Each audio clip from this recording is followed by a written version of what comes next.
Good morning, everyone. We have 13 new cases. 7 are linked to current exposure sites or identified close contacts, and 6 are under investigation.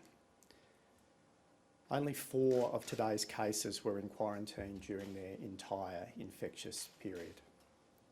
At least 8 were infectious in the community, and the remaining case is still under investigation.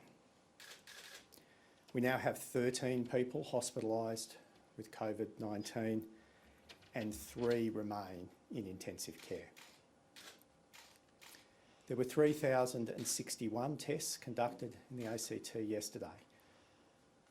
We need these testing numbers to continue to stay above 3,000 in order to have effective surveillance of where the virus is in our community. So I encourage anyone with any COVID symptoms to come forward for testing. ACT Policing and Access Canberra continue to be active in compliance measures. Nearly 590 traffic stops conducted yesterday. There were 8 directions to leave the ACT. Business compliance checks continue and we can again report very strong levels of compliance across ACT businesses. Police have issued 8 move-on directions and 1 infringement. Turning now to public health directions for the future. After nearly 3 weeks of the lockdown, we now have 242 active cases in our community. The Chief Health Officer has provided a detailed report to the ACT government that shows that the lockdown is proving to be very effective. We have reduced what is known as the effective reproduction rate to less than 1.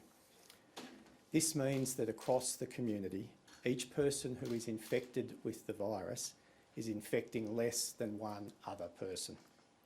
This is absolutely essential to continue in order to reduce the outbreak. By way of comparison, Sydney's effective reproduction rate is above 1, and that is why their case numbers continue to grow.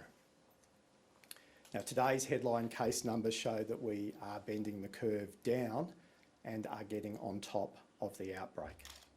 However, it is a slow process and it will take more time. We still have unlinked cases in the community, and we still have cases who are infectious in the community. So as a result, our lockdown needs to extend until midnight, Friday the 17th of September. So we're asking Canberrans to continue to stay at home and to minimise close contact with others outside of your household to reduce the transmission potential of the virus. Now, as part of the extension of the lockdown, the Chief Health Officer has assessed the situation and recommended some further minor amendments to the public health directions to commence from 5 p.m. on Thursday the 2nd of September.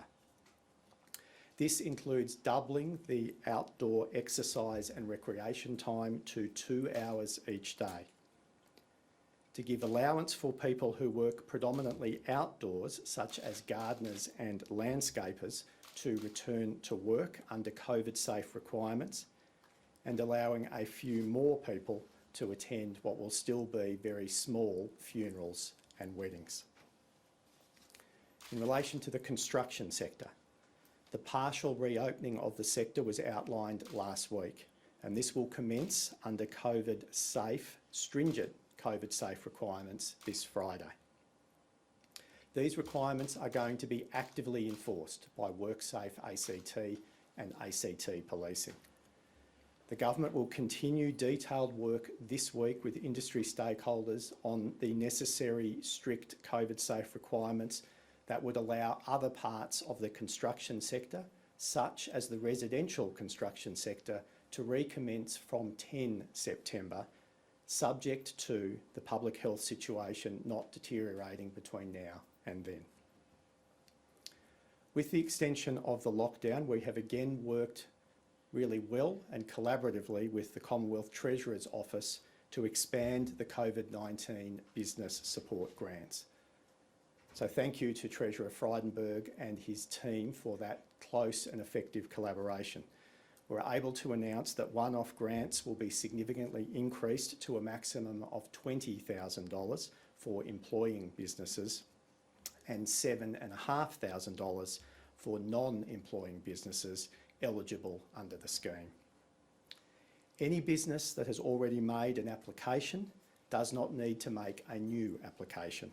The new amounts will be automatically applied if you are eligible. The first payments will be made in the coming days.